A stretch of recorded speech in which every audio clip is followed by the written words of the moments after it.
Truss-Me is a great new system for swinging trusses. Let's watch this crew using Truss-Me. This is not a professional crew, but watch how quickly and easily this crew sets this truss.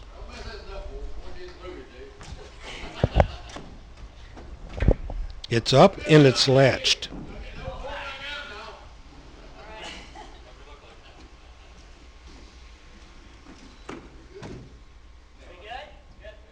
It's aligned.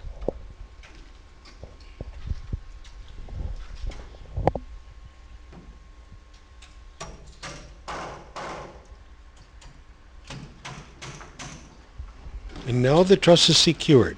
It can't get away. The pieces on top of the trusses are truss catchers. They stop and hold a swinging truss. There are two kinds of truss catchers, starters and runners. These are runners. More about that later.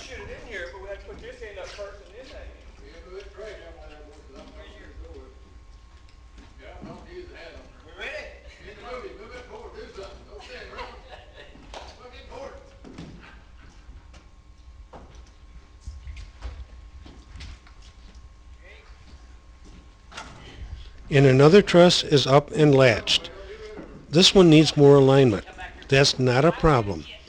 Truss-Me holds the truss securely, yet allows the truss to be easily aligned.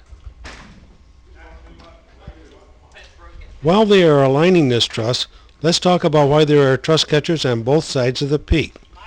Sometimes the truss is off-center when it swings up and can swing under the truss catcher on one side. When this happens, the truss catcher on the other side catches the truss. As the truss is aligned, both truss catchers then hold the truss. This also helps keep the trusses straight. Notice how confidently the workers move around on the trusses. They are obviously not worried about the truss getting away.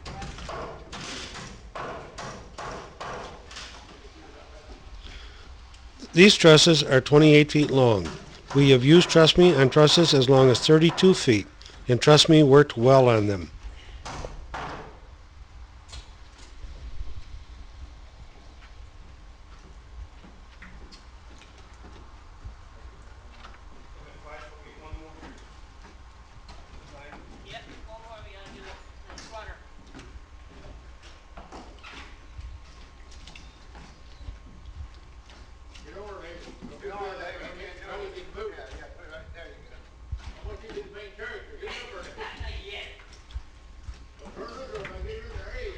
Another truss is up and ready to be aligned.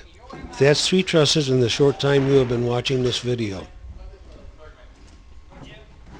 As you know, the bottom cords of trusses are often bowed. The man with the stepladder is using truss catchers to space the bottom cords of the trusses. All the spacing will be exactly right. This straightens the bottom cords and makes the structure truer and stronger. It also makes drywalling the ceiling much easier later on.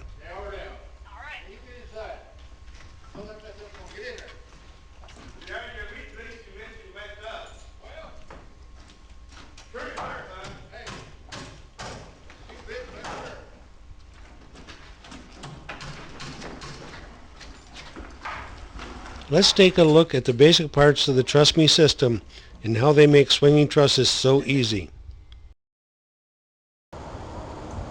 We have a couple mock-ups to help demonstrate just how the Truss-Me system works. The first piece of the Truss-Me is our top plate. The top plate has these wedge latches on to help assure the proper spacing of the ends of the trusses. The Truss-Me top plate is designed to be a tie-in.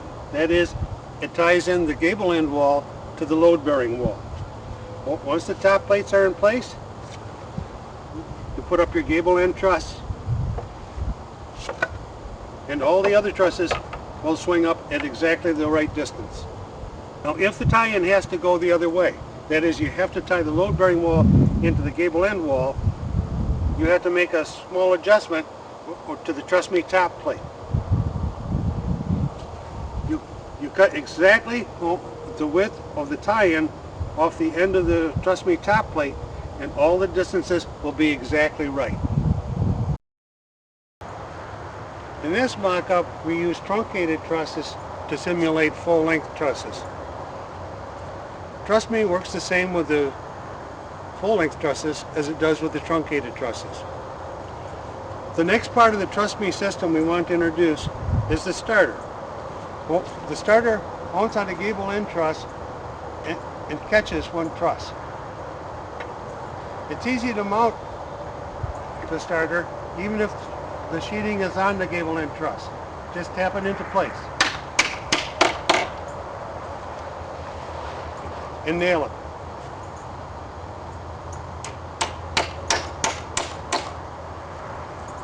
And do the same on the other side. And now we're ready to swing a truss. Now the spacing is right at the bottom and it's right at the top. Our next step is to align it.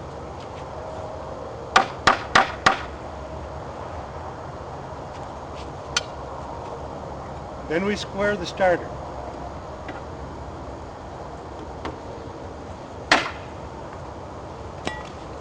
And we nail it down.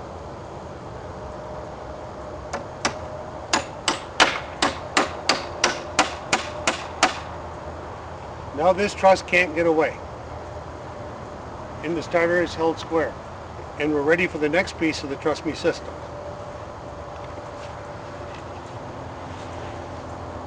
We call this a runner. A runner mounts on two trusses and catches additional trusses. This goes over this truss to assure that the spacing is right. Now we want it square. But we just squared the starter so we can just put it next to it in this case. We nail this end down.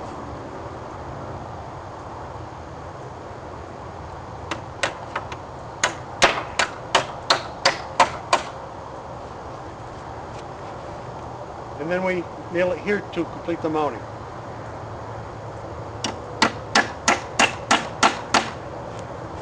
And we do the same on the other side.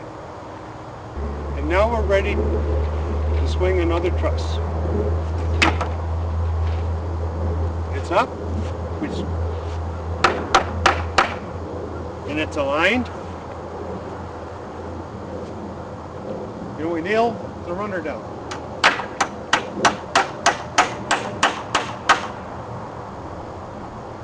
We always nail the runner down right after the truss is aligned. This prevents accidental release of the truss. Do the same on the other side and you're ready to move on. And that's how the Truss-Me system works.